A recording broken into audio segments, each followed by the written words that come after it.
Welcome back. Forget what's in your wallet. Take a look at your bills if you want to save money. That's the advice from Michael DeGroot's recent MoneyWise article. And Michael's back with us this morning. Good morning. Good morning. I always learn things when you're on this program, so I'm happy to see you back. Well, I'm glad to be here. We got a lot of fun things to talk about. I get a lot of bills. All right, so let's walk through some bills and how I might be able to save myself some money. And let's start with cable, because everyone seems to get a cable bill. Well, people have cable, of course. But the thing that's interesting is if you have internet through a cable company, you need a modem.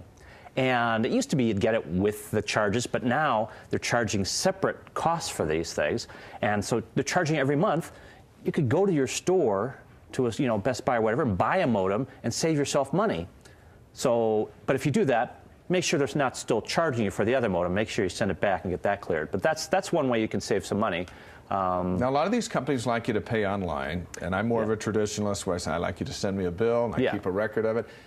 Is it costing me more for them to send me a paper bill? It depends. You're starting to see charges for paper statements. And this is part of the reason why it's good to get a paper statement, is to go through and look at the different things on the bill, see what they are. If you don't know what it is, call them up and say, what is this thing? It could be something legitimate, or it could be something that, well, you might ask them to remove. And always do that.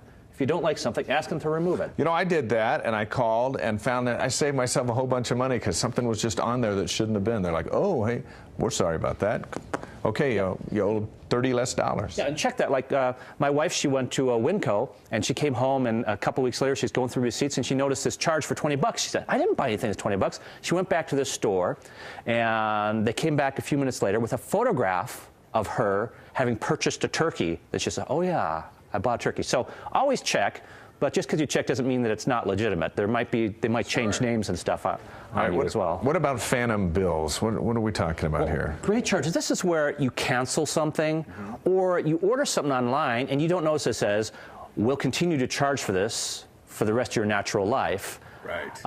And we'll continue to send this. So you need to check your bills, check your phone bills. Things have a tendency to creep into your phone bills as well from different charges and things. So look at those closely. All right, what other bills should we be keeping an eye on? Well, medical bills, of course.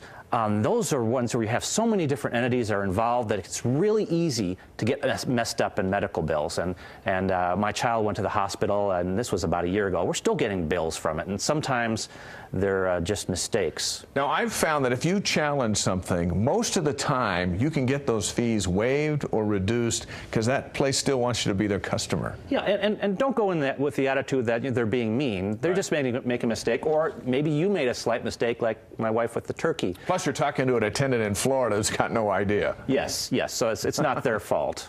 But the other things, one thing that's funny is if you have a senior citizen, check their phone bill. They might be being charged for phone rental. If they've had phones for a long time, they could be charged as much as $20 a month for renting a phone when they could go buy one for $10. All right. So check that out, too. A lot of saving opportunities delivered in the form of a bill. It's ironic, isn't it? Yeah, well, just keep on looking, and like you said, don't be afraid to ask them to take it off. All right. You can find more money-saving tips from Mr. Michael DeGroot at DeseretNews.com. He certainly knows his stuff. Up next, we'll check in with the Pulse and find out why people are talking about dads and minivans, toilet paper, and a movie producer's change of heart when we continue.